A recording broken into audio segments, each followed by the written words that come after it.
How the hell I get tested 7, 8 times a month and the punter get tested once and the kicker gets tested once? I said, I thought it was random. So how am I randomly in 16 weeks getting tested 7 times and they randomly get tested 1 time a year? Something ain't random about this. Man's got a point. What's up, guys? Jeff Cavalier, ATHLEAN-X.com. So today we're talking about Shannon Sharpe, NFL legend, 8-time Pro Bowler, 3-time Super Bowl champion, and an NFL Hall of Famer. But now, to us, one jack dude at the age of 55.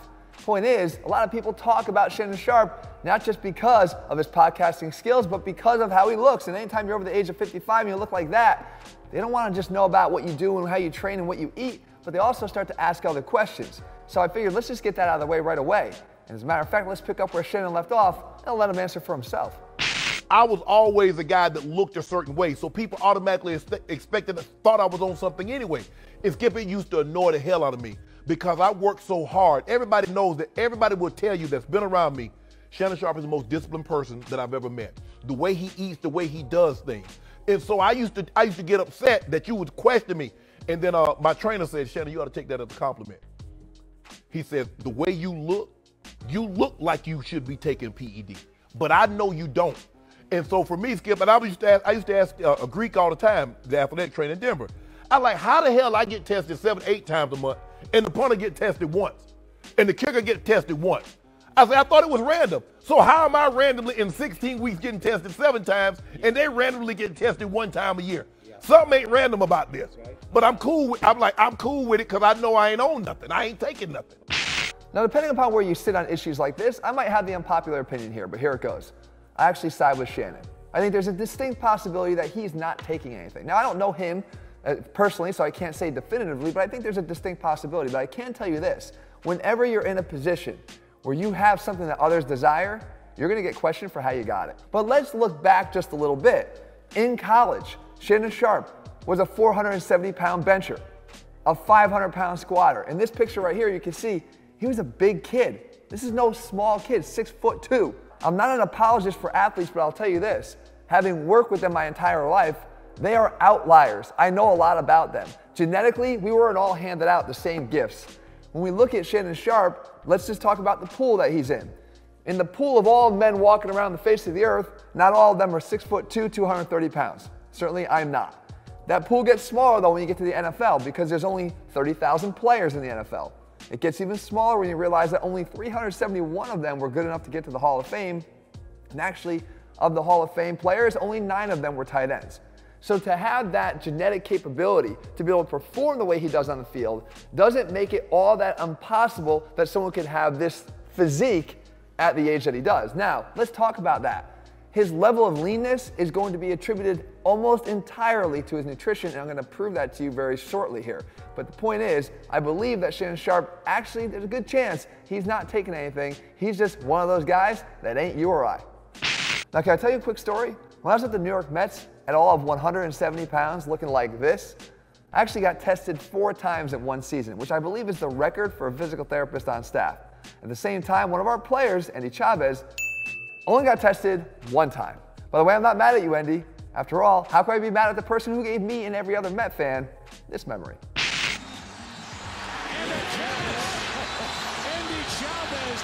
All right, so now let's start digging into specifically what Shannon's doing for his training and nutrition. And we'll hold off a second on that nutrition because though it's largely responsible for how he looks in terms of his level of leanness, I will say there's things that he's doing in his training that are also contributing to it. So now, what is he doing? He's doing 2 sessions in a day on some days. He follows a bro split when it comes to his traditional weight training, right? We got just a chest workout here in the morning, and then he's got CrossFit at night. You guys know I'm not a huge fan of CrossFit as programmed by sometimes not so great coaches, but there's an element of cross training to this circuit style that's going to help him in terms of overall calorie burn for the day. The workout itself, you cannot look at this through the myopic lens of hypertrophy, because if you are, you're not going to find anything that you like here. But I look at this as an athlete trainer, I say I like what I see here, because as we get older, conditioning becomes very important, right? Training our VO2 max, getting our heart rate up. It's a bigger picture as we get older than just looking muscular. This type of workout will do exactly that. And if you look at actually the calories burned over here, or 3,500 meters of rowing, that's gonna burn about 125 to 150 calories. And he said he does this like 3 or 4 times through. So there's good caloric burn accumulation here that's gonna help to keep him leaner. But it also doesn't interfere with his priority of hypertrophy because he does that hypertrophy work first in the day. This is taking place later at night. But I really don't have a lot of problem with this workout as constructed. The only thing I would probably advise is I'd like to see a little bit more rotational work, right? So he could do the explosive work, but it doesn't have to be an overhead ball slam because everything else is being done in the sagittal plane here. If he did something where he did some rotational throws instead, I'd be happier. But again, I've got no problems with this. And honestly, neither should you. All right, but now let's head to the gym with Shannon and let's start where we all start on Monday with International Chest Day. So first of all, let me get this out of the way. For anybody that thinks that Shannon Sharpe doesn't lift heavy anymore, this is a recent clip of him on Instagram. He's benching 365 here for, I believe, 6 reps, looking good. And I think 2 weeks after this, he got it back up over 405 again, or up to 405. So Shannon lifts heavy, but now a representation of a given workout, we'll start here. This is him in the gym. And also, take note, those are not pounds, those are kilos. I know he's throwing them around like they look like pounds, like they're just 50 pounds, but that's actually 110 pounds right there, like it's nothing. And the next set, he's got 60 kilos. Okay, so I would like to see him go a little bit lower there. He's kind of eliminating that stretch position at the bottom of every repetition, which is good, we know. So I'd like to see him touch it. We talked about the touch point right on the outside of your lower chest line. That'd be a good touch point for him. There's incline bench press, same thing, a little bit short arm. Still pushing a hell of a lot of weight, but no real complaints there. Again, a little bit heavier here. And he talks about pyramiding his weight. Sometimes he pyramids the weights up, so he'll increase the weight and then decrease the repetitions, or sometimes he'll start with the heaviest weights and he'll decrease the weight and increase the repetitions as he goes. But he's always doing some form of pyramiding. He also talks about taking his sets to failure, to have that objective endpoint to ensure that you've reached that proper stimulus for growth, rather than guessing and thinking that you're close enough when oftentimes you're not even nearly close enough. Now, interestingly, he's got a couple machine options here. And I like this one. This is an incline machine press. And again, those are 45-pound plates on the end there. But it gets a nice, good stretch here. One thing he does a little bit, and you'll see a little bit more of the back workouts, there could be a little bit more focus on the eccentric. It kind of like, pushes up, but he doesn't control the eccentric as much. Here, however, though, he does. On the last exercise, on the machine press, he does. But he's doing one thing that I always advise people not to do. And that is, as he comes back, he's shrugging his shoulders up. And you can see it. Every time he goes back, the shoulders come up. Whereas we talk about the master tip for chest engagement is to really drive those shoulders down, get your elbows into your sides, and press. That will get better chest engagement. It will also protect your shoulders a little bit, right? We don't want that elevation while we're pressing. But again, this machine is great because he gets a really good stretch, you can see here at the bottom of every single repetition. So what he didn't get in some of the heavier bench presses, he got here. And again, if it's because his shoulders are bothering him, I would only advise just go slower on the eccentric on all those, because it won't only engage the chest more, but it'll also protect his shoulders more. He doesn't have to just reserve it here for the machine press. All right, so now let's take a look at Shannon's back training. So first he's doing this close grip pull down. I don't mind machines, first of all, in any workout. I think that they, especially for back training, serve a really good purpose because you can anchor yourself. But look at one thing he's doing here that, again, I mentioned in the last training bit. There's really no focus on the eccentric. He does hold the contraction, which, by the way, is still a valuable part of every single lift that you do, despite what some will tell you. Contractions matter. But he doesn't really focus on the eccentric slowness. He just lets it kind of go back up to the top. And you'll see it here, even as he goes into the next exercise here, this hammer row, right? There's not a lot of slowing down on the eccentric. It's mostly focused on a good contraction at the top. So I'd like it a little bit more if he could focus on slowing that down, getting that good lengthening tension on the lats. I like this variation though for training your back, because you guys know, number one, I definitely favor getting your knee off of the bench on a one-arm dumbbell row and putting both feet on the floor. And I do it in the form of a tripod row, but when you have access to a machine here, you actually get a little bit less stress on the low back because you can stay at more of an upright angle. Then he's doing this lat pull down machine. I'm not really a huge fan of this machine because I think it takes you a little bit too wide and too low. It's almost like the beginning of a muscle up. But this will focus more of the effort on the teres major in the back than the lats, but it's not like something you don't want to develop. It's a good back width muscle. So it's worth doing. It's just that it's not my favorite machine for doing it. I'd rather just take a wider grip on a lat pull down. But you can see the same thing going on here. Contracting, holding the squeeze, but not really focusing on that eccentric. If he did, he'd be an even bigger man than he already is right now. I'm not saying he's not huge, he'd just be bigger because have more hypertrophy that he's tapping into the stimulus for. And then finally here, this seated hammer row. Once again, the same issue going on with that eccentric. And it's really easy to do that eccentric, by the way, on these pulling exercises because it's safely taking the weight away from you. It's not like it's coming down on top of you with a bench press or some kind of a pushing exercise. The weight's going away from you, so it's easy to do. You just have to be cognizant of doing it. You guys know one thing, I actually just talked about it on Instagram myself. I love the standing cable one-arm pull down because A, it gets me back on my feet again, and it still gives me all the benefits that this machine is giving him done unilaterally. Shannon's not playing anymore, so the fact that to train on his feet isn't as imperative as it would be for me if I was training an athlete that's still playing, where I want to get them on their feet a little bit more often, especially if I know I can do the exercise without compromise. But again, nothing that I don't like here about what he's doing, just a few tweaks to make it maybe a little bit better. Moving now back into pressing, and this time for our shoulders. I don't really have a lot to look at here. Again, what Shannon posted on his Instagram was this clip here. Again, remember guys, those are kgs, not pounds, so that's 88 pounds. And you might be talking about or having a gripe about his range of motion here. I really don't.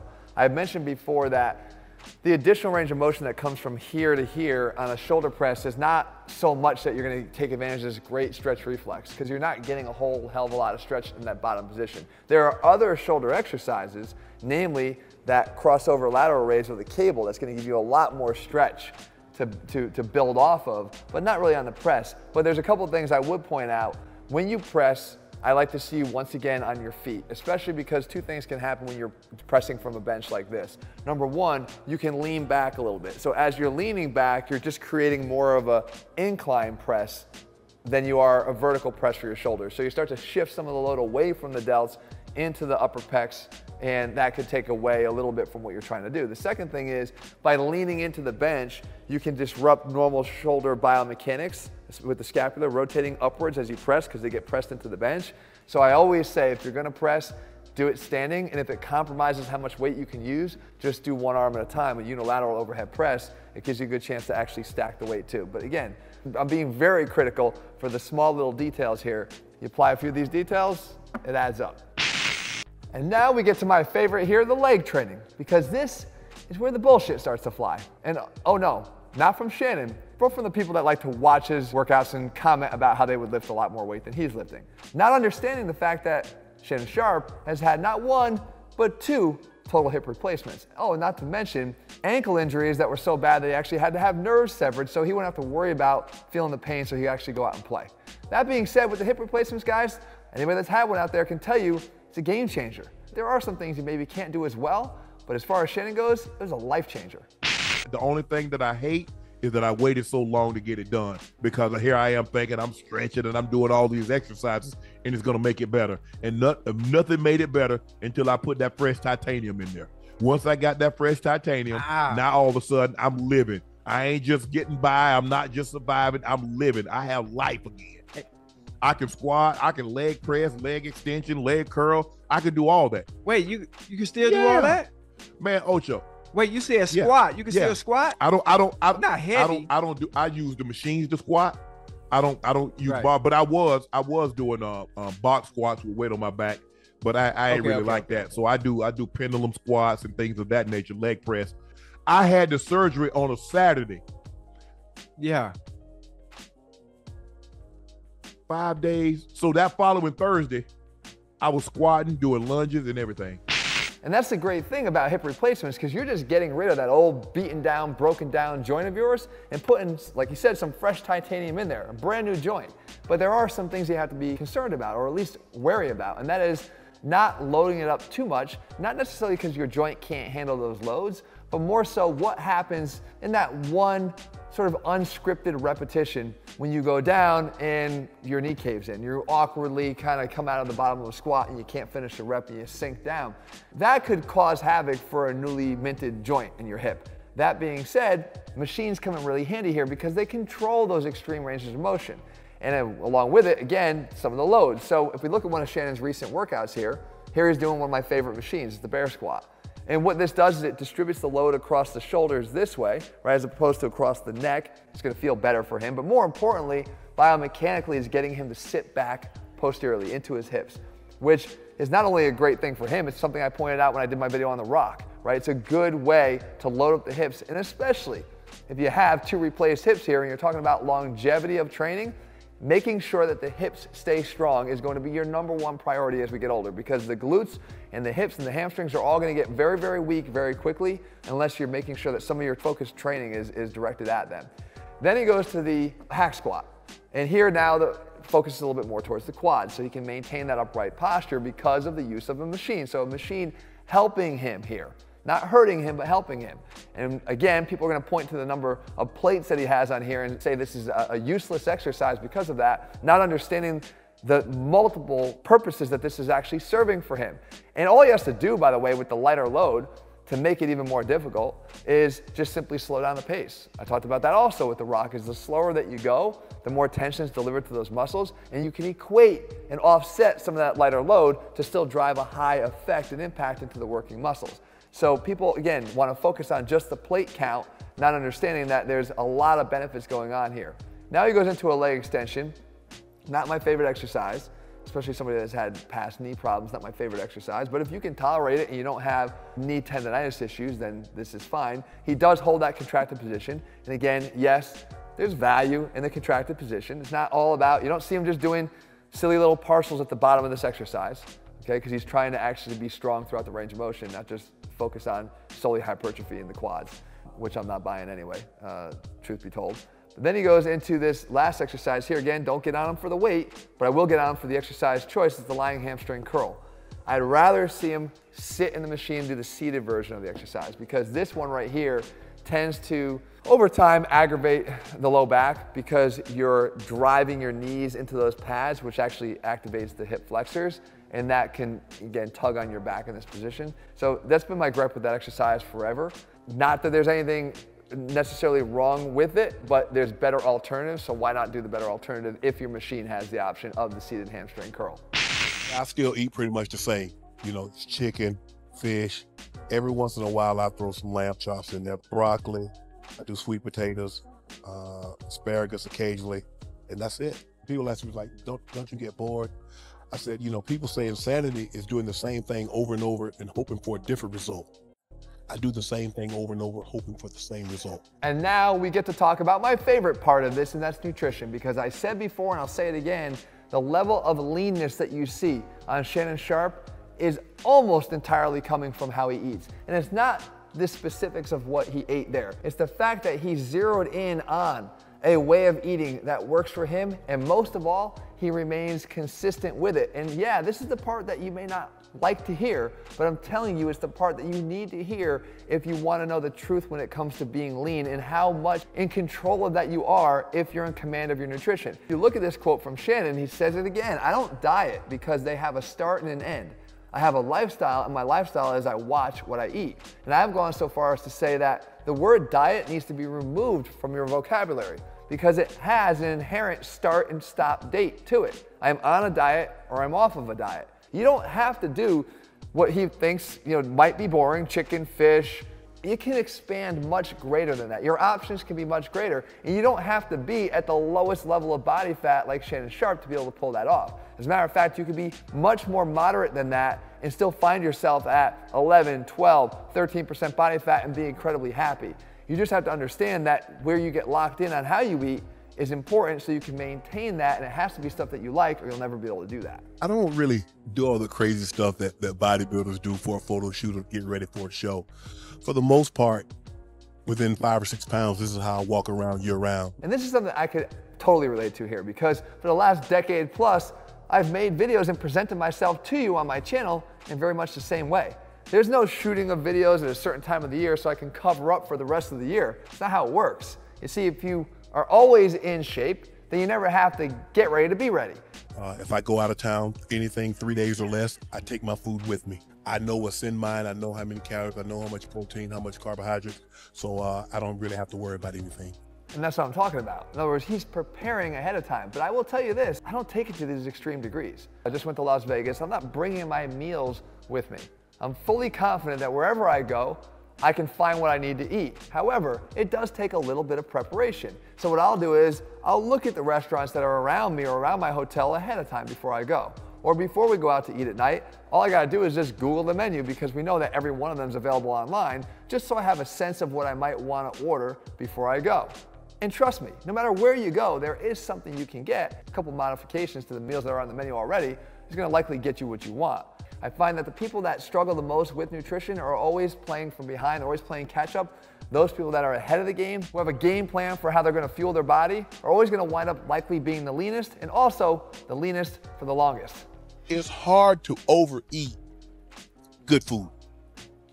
But when you start eating cheeseburgers, I mean, you know, I don't really see people sitting down wanting to eat 20 ounces of chicken breast. It is hard to overeat on good foods. Sure, if you're gonna eat pizza all day, it's likely a lot harder to stop eating pizza. But when you have chicken, you do have a limit to how much you desire to eat. So by choosing more wisely the foods that you put in your body, you tend to solve a lot of the other downstream problems that hold you back in achieving the body that you like. Now that doesn't mean that Shannon never cheats, right? He says it right here, on the weekends, I'll have French toast and pancakes, but that's not 5 days a week.